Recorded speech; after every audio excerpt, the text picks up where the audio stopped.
एक और स्वर्ग का राजा इंद्र गर्व से चूर अपने साम्राज्य की शक्ति में लीन और दूसरी ओर गोकुल का नन्हा बालक कृष्ण मुस्कान में गहराई, नेत्रों में सृष्टि का रहस्य। यह कथा है घमंड और भक्ति की ताकत और प्रेम की और अंततः ईश्वर के विराट स्वरूप की। हर साल गोकुलवासी इंद्र देवता की पूजा करते थे। उन्हें मान्यता था कि इंद्र की कृपा से वर्षा होती है और वर्षा से अन्न उपजता है। कृष्ण ने यह देखकर पूछा, पिताश्री, ये किसकी पूजा हो रही है? नंद बाबा बोले, बेटा, इंद्र की, वो वर्षा के देवता हैं। कृष्ण ने गंभीर होकर कहा, हमारा जीवन पर्वतों, गायों और प्रकृति पर निर्भर है, फिर हम इंद्र की पूजा क्यों करें? हमें गोवर्धन पर्वत की पूजा करनी चाहिए, जिसने हमें घास, जल और शरण दी है। गोकुलवासी पहले हैरान हुए, लेकिन कृष्ण के शब्दों में ईश्वर की सच्चाई थी और इस तरह गोवर्धन पूजा की परंपरा आरंभ हुई। स्वर्ग में बैठे इंद्र ने देखा कि गोकुलवासी अब उसकी पूजा नहीं कर रहे हैं। वो तिलमिला उठे, मुझसे बड़ा कौन?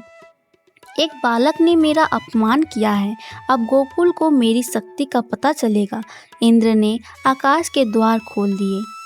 काले बादलों का जाल, तूफानी बारिश और तेज बिजली, गोकुल डूबने लगा। बारिश थमने का नाम नहीं ले रही थी। गाय कांपने लगी, बच्चे रोने लगे, गोपियाँ जल में घिरी। हे कृष्ण, अब हमें बचाओ। इंद्र हमसे रुष्ट हैं। गोकुल का विश्वास अब एक ही नाम पर टिका था, कृष्ण। कृष्ण मुस्कुराए, उन्होंने सभी को बुलाया और बोले, डरो मत, मैं हूँ ना। फिर उन्होंने अपनी नन्ही अंगुली उठाई और पूरा गोवर्धन पर्वत उठा लिया। गोकुलवासी चकित रह गए, ये बच्चा नहीं, खुद भगवान है। 7 दिनों तक गोकुलवासी गोवर्धन के नीचे शरण में रहे। गाय, मनुष्य, पक्षी सब एकत्र हुए। बारिश हो रही थी, लेकिन कोई डरा नहीं। कृष्ण का चेहरा शांति और साहस से भरा था। 7वें दिन इंद्र थक गया। उसने महसूस किया, यह बालक नहीं, स्वयं विष्णु का अवतार है। इंद्र नीचे आया, कृष्ण के चरणों में झुका और बोला, हे प्रभु, मुझे क्षमा करें, मैं अपने घमंड में अंधा हो गया था।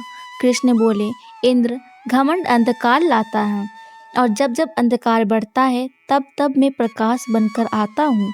अब से गोकुल में हर वर्ष गोवर्धन पूजा होती है, न केवल गोवर्धन की बल्कि उस विश्वास की जो कृष्ण के चरणों में है।